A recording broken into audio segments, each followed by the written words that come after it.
यंदा उन्हाच्या तीव्र झळा बसण्याची शक्यता तज्ज्ञांनी व्यक्त केली आहे। जानेवारी 2025 हा इतिहासातील सर्वात उष्ण महिना असल्याची नोंद झाली आहे। तर जागतिक हवामान परिषदेनं जागतिक तापमानात सरासरी 1.5 अंशांनी वाढ झाल्याचं स्पष्ट केलंय।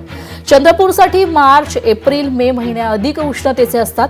उष्णतेपासून नागरिकांनी वाचण्यासाठी काय उपाययोजना केल्या पाहिजेत याची जनजागृती प्रशासनातर्फे करण्यात येत आहे। काय म्हणणं आहे चंद्रपुरातील नागरिकांचं जाणून घेतलंय आमचे प्रतिनिधी अनिल ठाकरे यांनी।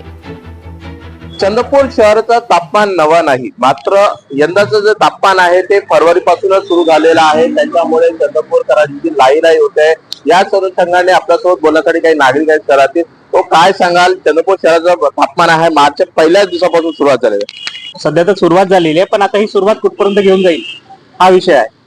आणि मला वाटत नाही की सध्या काही आपल्याकडे जिल्ह्यामध्ये नियोजनचा तर विषयच नाही। एवढ्या वर्षात आपण बघत आहे चंद्रपूरच्या नागरिकांवर अनेक त्यांच्या आरोग्यावर परिणाम होत आहे। चंद्रपूर महानगरपालिकाने भर म्हणजे एवढ्या उकडत्या उन्हामध्ये संपूर्ण चंद्रपूर शहरातले मुख्य रस्ते फोडून काढलेले आहे। त्यामुळे धुळीचा त्रास होत आहे आणि जनतेच्या आरोग्यावर खूप मोठा परिणाम होत आहे आणि उन्हाचा त्रास होतच आहे। या वर्षी एकदा मार्च मध्ये ऊन जाणवू लागलाय। याच्या बचावासाठी महानगरपालिकेने काही उपाय करायला पाहिजे, पण त्यांच्याकडून काही हस्तक्षेप होताना दिसत नाही।